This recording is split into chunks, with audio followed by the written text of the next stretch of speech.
Halo semuanya, selamat datang di channel yang tidak layak untuk dihina ini.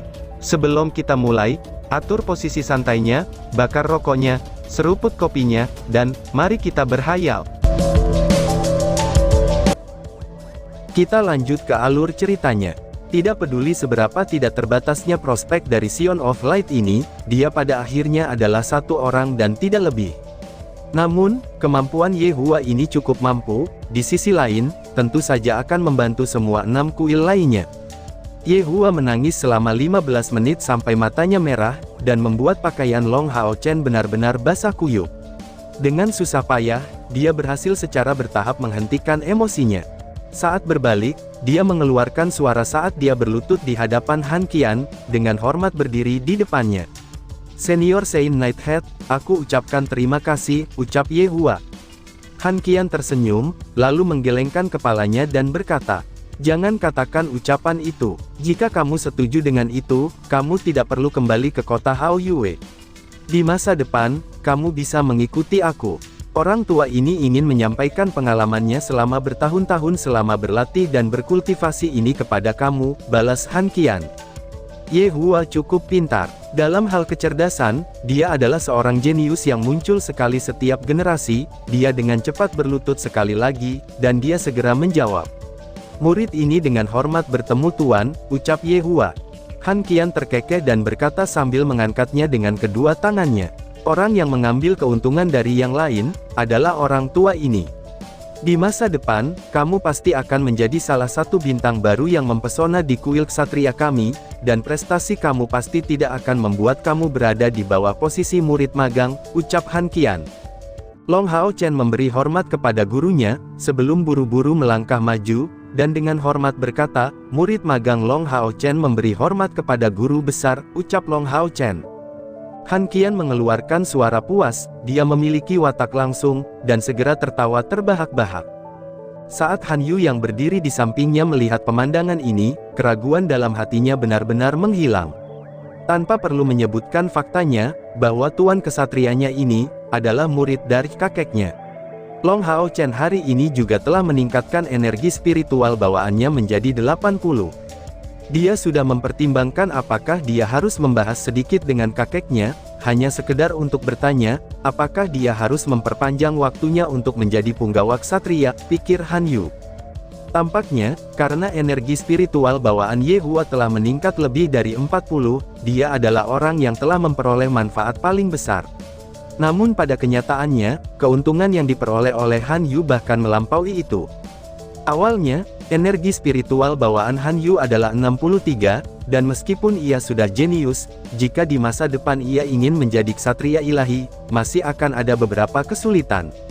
Dalam sejarah kuil ksatria, yang mampu menjadi ksatria ilahi secara praktis semuanya harus memiliki energi spiritual internal bawaan lebih dari 70.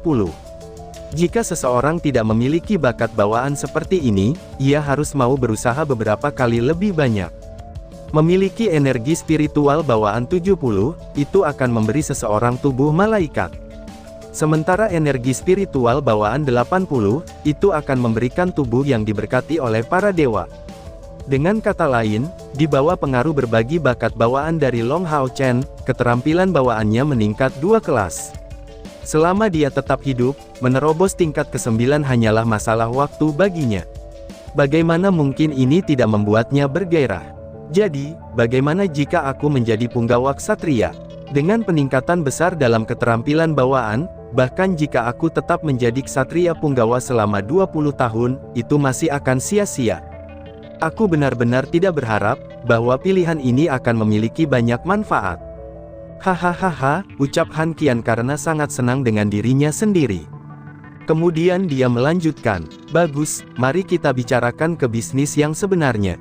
Hao Chen, selama di babak pendahuluan, kamu ditempatkan di 10 besar. Menurut aturan, kuil kami harus menghadiahi kamu senjata. Aku mendengar bahwa di grup 3 kamu, juara finalisnya dari kuil ksatria kami, yaitu kamu, dan senjata kamu mengalami kerusakan serius. Karena itu masalahnya, kamu dapat menerima hadiah kuil ksatria kami untuk kamu sebelumnya. Senjata yang diberikan oleh kuil, itu tergantung pada keberuntunganmu. Besok pagi, Han Yu akan membawa kamu ke perbendaharaan kuil, dan memberi tahu kamu apa yang harus dilakukan. Ngomong-ngomong, melihat kamu sudah berada di peringkat pertama dari grup 3, kamu tidak perlu ikut serta dalam pertandingan besok. Guru kamu sudah menganggap aku sebagai gurunya, jadi kamu adalah cicit aku. Ketika tetua ini kembali, aku harus mempersiapkan hadiah selamat datang untuk kalian berdua. Aku akan meminta seseorang untuk mengirimkan milik kamu besok. Bagaimana? Tidak apa-apakan jika kamu menjadi cucu buyutku, kamu juga tidak memiliki set peralatan lengkap. Little Yu, mulai sekarang, kamu menjadi pengikut Hao Chen. Kamu seharusnya sudah tahu kan, apa yang harus kamu lakukan, ucap Han Qian. Han Yu bergegas berkata dengan hormat. Ya kakek, aku pasti akan belajar dari master, dan aku tidak akan mengecewakan kamu lagi, jawab Han Yu. Han Qian akhirnya pergi, dan Ye Hua buru-buru kembali ke kamarnya untuk berkultivasi. Di sisi lain, Long Hao Chen membawa Han Yu kembali ke kamarnya sendiri. Saudaraku Han, apakah kamu tidak berpikir ada sesuatu yang salah saat ini? Besok-besok, panggil aku langsung dengan nama aku saja. Jika kamu selalu memanggil aku Tuan, aku akan merasa sangat tidak nyaman, kata Long Hao Chen dengan tulus. Han Yu segera menggelengkan kepalanya dengan tegas saat menjawabnya. Bagaimana tidak apa-apa, kami tidak bisa membuang peran kami, aku adalah punggawa ksatria Tuan. Aku secara alami harus berbicara dengan master dengan benar, balas Han Yu. Dia sudah membuat resolusi untuk menemani Long Hao Chen dengan benar. The Sion of Light, dia akan mengikutinya dalam perjalanannya. Perasaan kekaguman Han Yu terhadap kakeknya saat ini telah mencapai di luar batas. Penglihatan kakeknya benar-benar terlalu baik. Untuk menjadi ksatria punggawa dari Sion of Light, ini adalah kemuliaan, dan bukan penghinaan. Long Hao Chen mencoba membujuknya untuk waktu yang lama, tetapi apapun yang dia katakan, Han Yu tidak mau setuju. Setelah ini, ia hanya mengatur tempat baginya untuk tinggal, dan memiliki tempat di mana ia bisa tinggal sementara. Pada pagi hari berikutnya, Han Yu membawa Long Hao Chen ke gudang harta aliansi.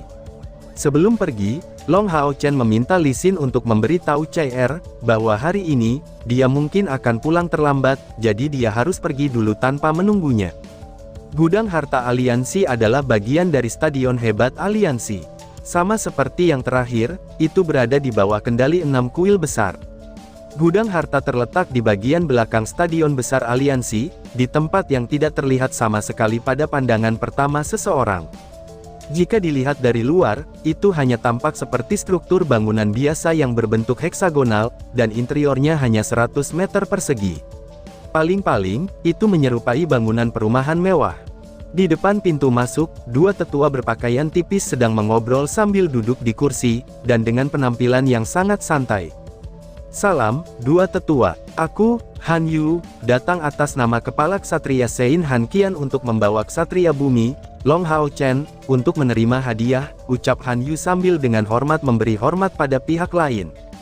Long Hao Chen tidak berani mengendur, dan melakukan penghormatan bersama dengan Han Yu terhadap dua orang tua ini.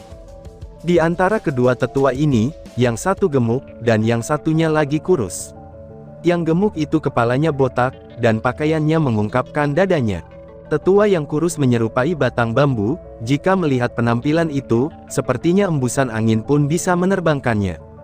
Hei, ini ubin pesanan kamu. Yang kurus berkata pelan.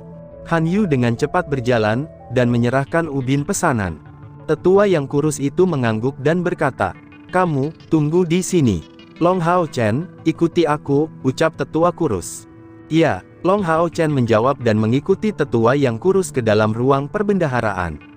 Han Yu dengan sabar menunggu di pintu masuk. Tetua kurus membawa Long Hao Chen ke dalam. Setelah masuk, Long Hao Chen dengan hati-hati mengamati salah satu tempat paling penting di kota suci. Aula perbendaharaan ini cukup kecil, hanya sekitar 100 meter. Di tengah-tengah lantainya ada heksagram. Pintu besar di belakang mereka tertutup, dan keenam dinding mengelilingi mereka. Di tiap masing-masing dinding ini, ada sebuah mural raksasa. Mural-mural itu semuanya berbentuk orang, ada 6 dinding dan 6 orang. Dari cara mereka berpakaian, masing-masing adalah representasi dari salah satu dari 6 kuil agung. Tetua kurus berhenti di tengah heksagram, kemudian dia berbalik dan memandang Long Hao Chen beberapa kali, sebelum dia berkata, "Jadi, kamu yang namanya Long Hao Chen. Aku tidak bisa melihat apa yang spesial tentang kamu," ucap tetua kurus. Long Hao mulai bengong sejenak sebelum berkata, "Senior, memangnya kamu tahu aku?" tanya Long Hao Chen. Tetua kurus itu berkata dengan sangat belak-belakan. "Aku tidak tahu," jawab tetua kurus. Setelah menyelesaikan kalimat ini, dia sedikit menggerakkan kakinya, dan turun ke arah dinding para ksatria. Long Hao Chen tidak merasakan fluktuasi energi spiritual, tetapi dinding para ksatria sudah menyala. Tetua kurus mengangkat tangan kanannya. Long Hao Chen samar-samar bisa melihat sesuatu di tengah tangannya yang menyerupai segel kecil. Itu melintas sedikit ke arah dinding ksatria. Tiba-tiba saja cahaya yang memancar dari dinding mengalir, dan ksatria itu menjadi tampak hidup. "Kuil ksatria, bawa orang ini," tetua yang kurus itu berteriak. Tiba-tiba dia mengangkat kakinya, dan langsung menendang pantat Long Hao Chen. Gerakannya terlalu cepat, sampai-sampai Long Hao Chen tidak bisa bereaksi sama sekali. Dia merasa mati rasa di seluruh tubuhnya, dan dia tidak bisa mengumpulkan energi spiritual apapun. Dia sudah terbang langsung ke dinding dengan simbol ksatria di atasnya. Long Hao Chen terkejut sampai dia hampir menangis. Ketika dia memikirkan tentang rasa sakit yang akan dia derita ketika tubuhnya menabrak dinding, tiba-tiba lingkungan di sekitarnya menjadi ilusi. Tubuhnya tiba-tiba memasuki dinding dan menghilang. Melihat dinding dengan seorang ksatria yang tergambar di atasnya, tetua kurus itu mengerang. Ksatria bumi berusia 14 tahun, ia nyaris melewatinya, tapi tidak ada yang luar biasa hebat tentang dirinya. Terlalu kurang. Bagaimana mungkin gadis itu bisa begitu keras kepala? Dan apakah aku benar-benar harus membantu anak kecil ini dari kuil ksatria? Rasa-rasanya, aku benar-benar ingin menghancurkannya sampai mati. Gumam tetua kurus. Saat dia bergumam, dia dengan santai melangkah pergi. Tetua gendut yang duduk di depannya pada saat sebelumnya, tertawa dengan keras. "Bagaimana?" tanya tetua gendut. Tetua yang kurus itu melebarkan satu matanya. "Tidak banyak. Dia tidak cocok untuk CR, yang berasal dari keluarga kami," jawab tetua kurus. Tetua yang gemuk itu tertawa terbahak-bahak, dan kemudian berkata, "Jangan katakan ini padaku, tetapi masih ada tetua yang," ucap tetua gendut. Tetua kurus duduk lagi, bahkan tidak memandang Han Yu di sampingnya, dan dia mengerang 2 kali, "Cepat atau lambat, aku akan menemui tetua yang untuk membayar utangnya. Seumur hidup ini, bajingan tua itu telah memanfaatkan aku. Orang tua ini harus membiarkan bocah muda itu mengambil keuntungan," ucap tetua kurus. Tetua yang gendut itu tertawa. "Jujur saja, ini adalah perintah pribadi tetua yang. Bagaimana caranya dia bisa berhubungan dengan tetua yang ini?" ucap tetua gendut. Wajah tetua yang kurus itu tiba-tiba menjadi aneh. "Karena kamu mengemukakan masalah ini, aku punya beberapa hal untuk dikatakan tentang itu." Cucu lelaki tetua yang itu tidak sebanding dengan anak muda ini. "Hahaha, beberapa hari yang lalu, bocah nakal itu hampir dibuang oleh gadis dari keluarga aku. Namun sayang sekali, kamu tidak bisa melihat ekspresi tetua yang, ketika dia datang untuk menemukan aku. Hahaha, setelah bertahun-tahun, ini adalah pertama kalinya aku melihatnya begitu tegang.